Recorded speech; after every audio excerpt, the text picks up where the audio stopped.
Du 4 septembre au 30 octobre, la Maison des associations Pierre Waldeck-Rousseau de Quimper accueille l'exposition photographique Le chemin visuel de l'association Mémoire des esclavages. Le petit plus, rencontrer l'association et la photographe professionnelle Véronique Brod, jeudi 5 octobre à 18h30 à l'espace associatif. L'exposition, en accès libre, est accessible à toutes et à tous aux horaires d'ouverture de l'espace associatif. Bonne visite!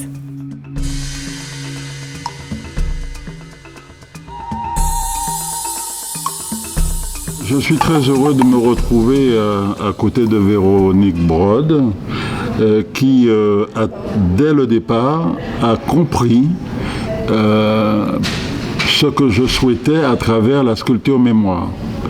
Une sculpture dédiée aux victimes de tous les esclavages d'hier et d'aujourd'hui, et qui, mieux que Véronique Brod, aurait pu porter cette mémoire photographique. Tu es né en Afrique. Et tu as connu l'histoire de la colonisation, et on ressent cette sensibilité de vouloir faire ce travail de mémoire. Et aujourd'hui, je vous invite à venir voir cette belle exposition et de dialoguer avec nous. On va faire des rencontres avec les collégiens notamment. Alors, quelle belle aventure, mais 15 ans d'images, 1000 images par année, 15 000 photos. Préparer l'expo pour ce projet-là a été un feedback monumental dans les archives, dans le passé, avec quand même une date, le 10 mai 2015. L'avant 10 mai 2015, l'implantation de la sculpture à Brest le 10 mai 2015 et les inaugurations successives à Brest et les fêtes autour de la sculpture implantée après le 10 mai 2015. Donc il fallait trouver une logique, mais en même temps je suis une handicapée de la vision globale, donc j'avais énormément de mal à voir dans l'ensemble ce qu'il fallait extraire comme nectar.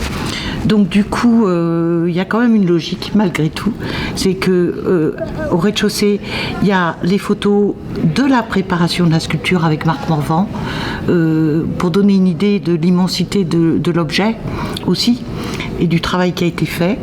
C'est pas exhaustif, mais ça peut pas l'être, il en faudrait le double d'espace. Et quand on monte à l'étage, on est plus dans l'événement, les événements qu'il y a eu autour de Mémoire, et le côté aussi mémoriel avec l'inauguration officielle du 10 mai 2015, avec la présence du préfet et des acteurs politiques de Brest ou de Quimper. Donc voilà, donc une mosaïque à trouver, et j'ai plus travaillé par touche, par émotion, plutôt qu'un côté rétrospectif avec la date, le lieu. Voilà, on peut visiter l'expo sans forcément avoir de repères dans le temps et s'y plonger. C'est une œuvre qui est sous la route des esclaves de l'UNESCO, qui est implantée à Brest et qui est vue au niveau mondial. Quand j'ai lancé l'idée d'une association mémoire des esclavages, avec un statut, c'était avec l'objectif de réaliser une œuvre monumentale de 10 mètres de haut qui interroge un masque qui regarde l'Europe et l'autre qui regarde les 5 autres continents. Il faut savoir qu'en 1998, quand nous avons commencé à travailler sur ce projet, parler de l'esclavage était encore tabou en France. En 1998, la loi Taubira a été pour nous quelque chose d'extraordinaire, qui nous a permis au niveau médiatique de pouvoir ouvrir et discuter au niveau de l'opinion publique.